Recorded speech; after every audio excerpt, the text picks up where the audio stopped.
Hi everyone, welcome to my channel. I thought I'll show you today how I make sourdough bread. I started making sourdough bread around 6 months ago, and I've realized that there is so much misinformation about how you should make sourdough bread and how hard it is and how you should follow the precise measurement and the precise timing, which completely is not true. So I thought I'd show you today how I make my sourdough bread. So what are some things you actually need and what are some things you definitely don't need? These are just nice to have. For example, for today, to mix my dough, I'm going to be using this container, and this is actually, some of you might recognize this. This is from a brand called Challenger bread. It's a famous sourdough bread brand. They make basically the tools and basically everything you need to make a sourdough.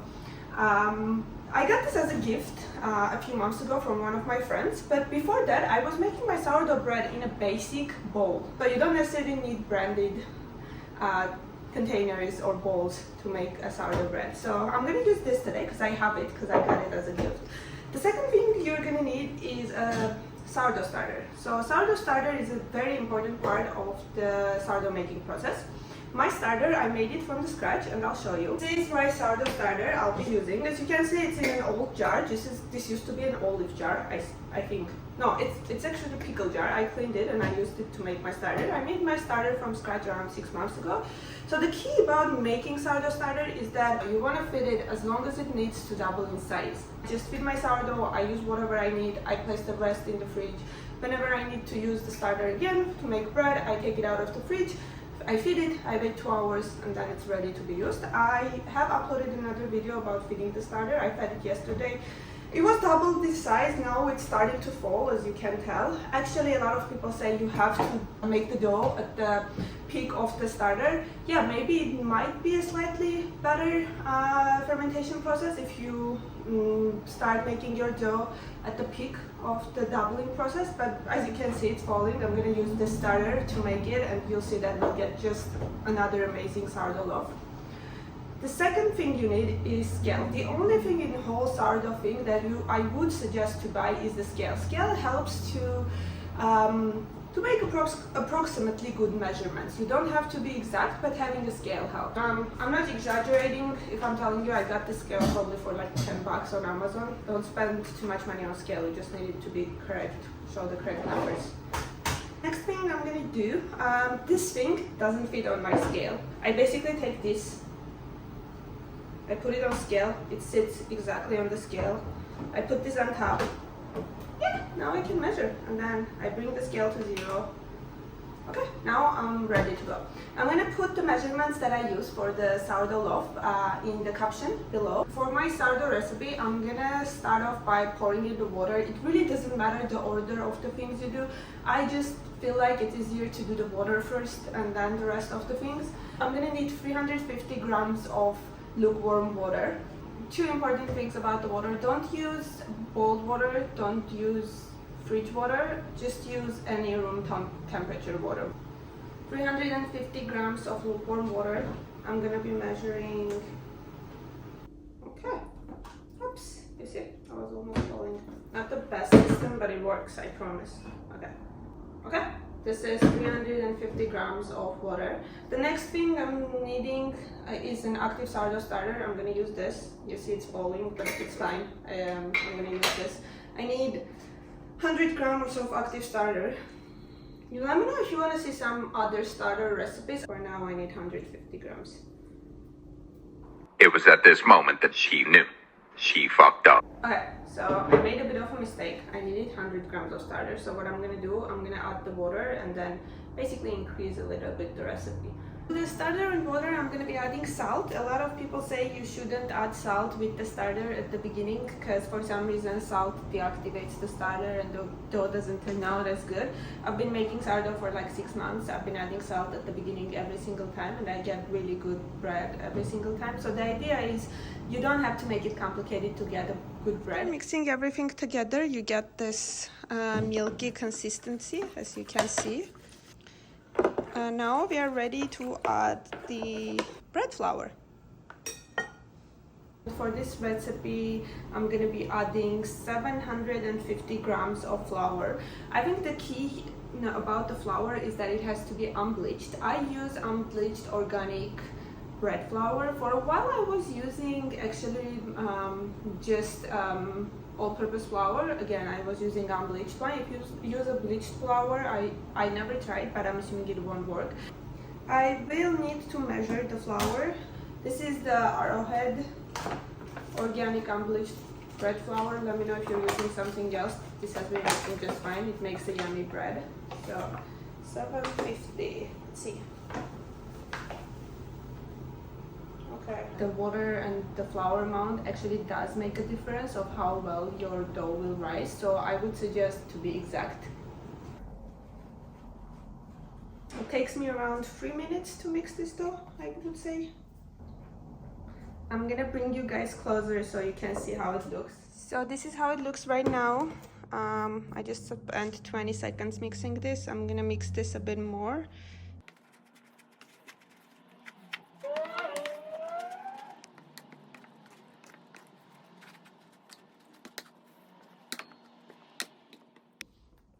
Okay, so I'm done mixing the dough. A lot of people at this point would measure the temperature of the dough to figure out how long it should be left for fermentation, but I don't really do that. I just will show you how I determine it as the time comes. But right now, so the dough looks like this. I'm just gonna cover it, let it sit for around an hour. You don't have to be exact, just let it sit for a bit. An hour or so should be enough. I'm gonna put a lid on and we're gonna let this rest. So the dough has been sitting on the counter for about an hour now. What we need to do is to do 4 stretch and folds. So what are stretch and folds? You can do less, you can do more. I like doing 4, I'm used to doing 4. So what you do, you take your dough and then you stretch it and then you fold it. Try not to tear the dough, so try just to stretch and fold, and then you turn it around, do another stretch and then fold. Turn it around 4 times basically. Stretch. See, I tear the dough a little bit, it's fine. Fold, and then one last time I do stretch and then fold. Now we're gonna wait for 30 minutes and then we are gonna do another stretch and fold. We're gonna do in total 4 of those. This was our first one, we have 3 more to go. 20 minutes later. We're gonna do our second set of stretch and folds. Again, we do the exact same thing. We pull the dough from one edge, fold it, turn it around, another one, and as you do this you'll see that the dough is getting much stronger. One more stretch and fold on the last side. See, it doesn't stretch as much as it used to be, which is normal, and then you'll feel the dough get stronger. And that's our second set of stretch and folds. I'm gonna wait another 30 minutes and then I'll do our third set of stretch and folds. It's been another 30 minutes now. We're gonna do our third round of stretch and folds. The dough is so much stronger now, so I'm hardly able to stretch it. Okay.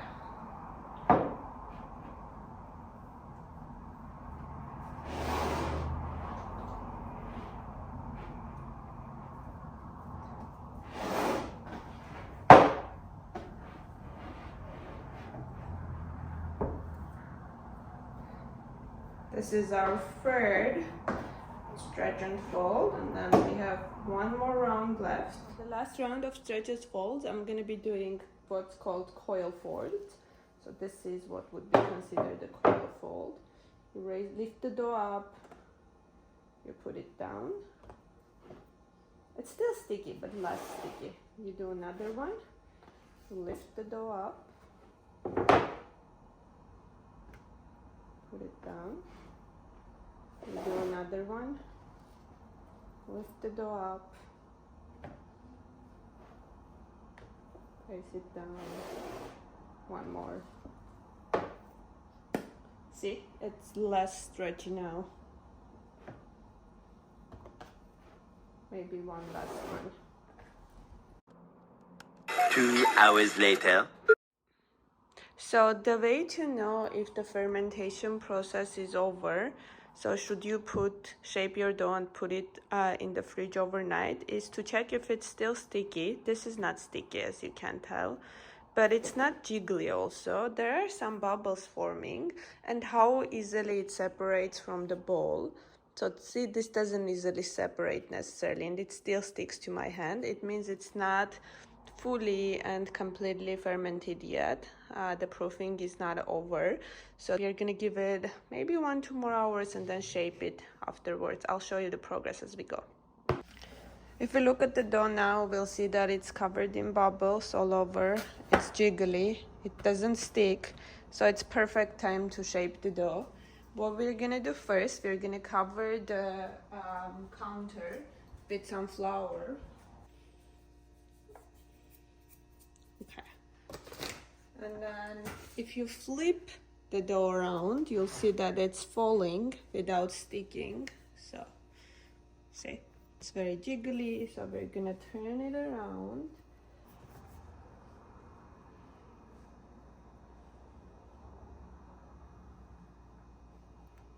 So what I'm gonna do to shape the dough, I'm gonna spread it first and foremost without tearing it. I'm gonna try not to tear it.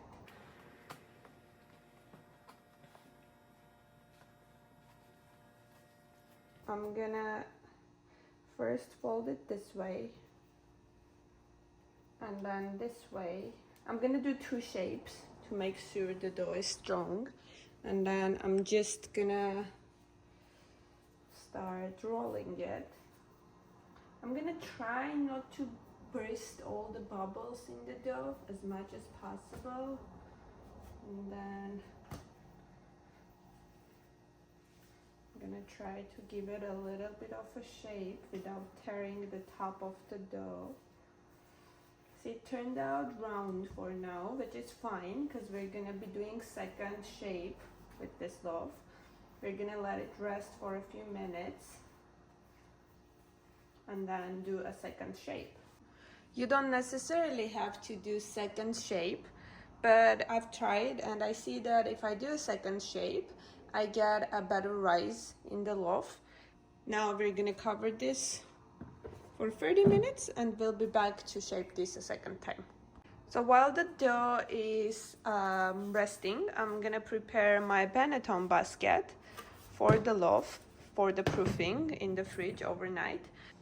You don't have to use a panettone basket. For the first 3 months of baking bread, I used the regular, I don't know, metallic bowls. Anything you have at home that resembles a round loaf or an oval loaf will work just fine. I'm just gonna sprinkle some flour on the basket.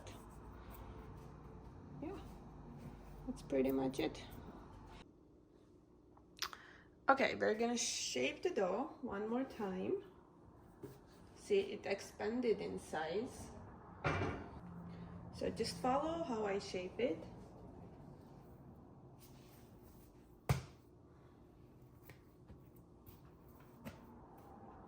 See, it doesn't expand as much.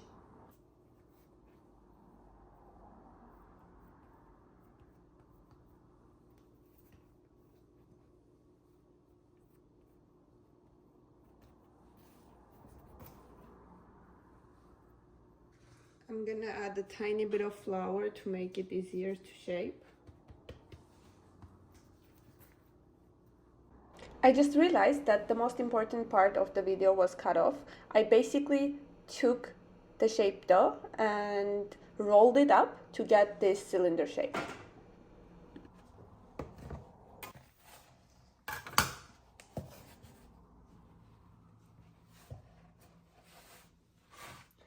In my basket is pretty small. You would usually want a smaller loaf. In this size basket, you want some space for the loaf to rise overnight, but this should do because I made a measurement mistake in the video, so I had to bake a larger loaf. I didn't want the starter to go to waste. So yeah, here we go. It's all stitched up. We are all set to go. I think we're gonna have an amazing loaf.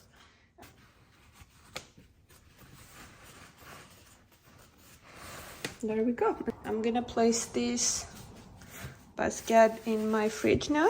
There we go.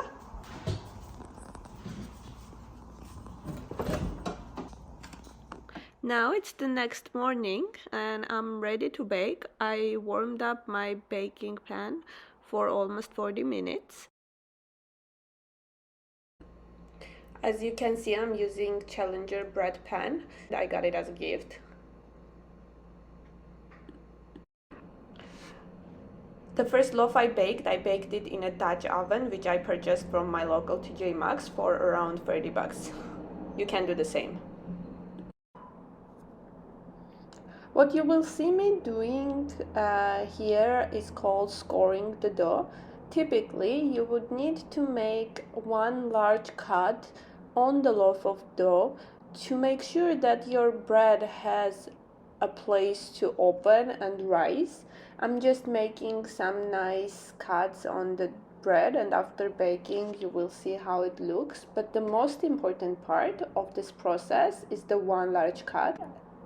As you can see, I start one end of the dough and then finish at the other end. I go over it one more time, and right now I'll shift the angle so that you can see how exactly it looks. This is what allows you to get that nice belly rise in a loaf of bread.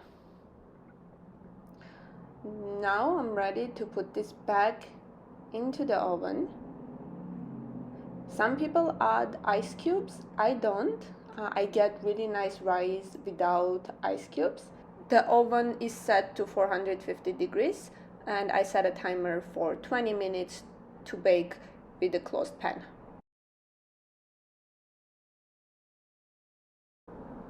As you can see, we got a very nice rise in the dough.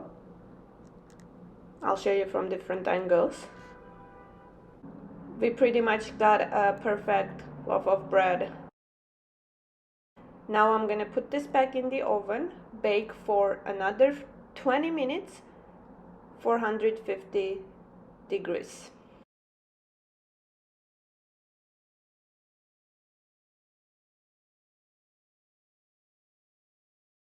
Here we go. This is the final result. Nice, crispy from the outside, fluffy from the inside sourdough bread. I let the bread cool down and rest for at least 2 hours before I cut into it. Listen to that amazing crunch.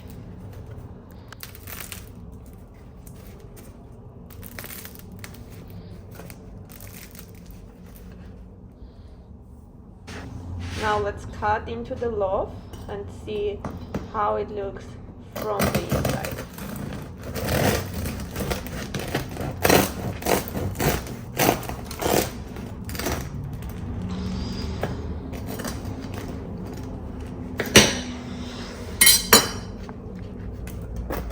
There you go. Simple, beautiful loaf of sourdough bread. I'll be linking all of the supplies that I used in the description of the video. It's no pressure at all, but if you decide to buy any of them, feel free to use the links. That supports the channel and the videos that I make. Hit that subscribe button and I'll be posting another sourdough recipe in the coming week. Bye guys!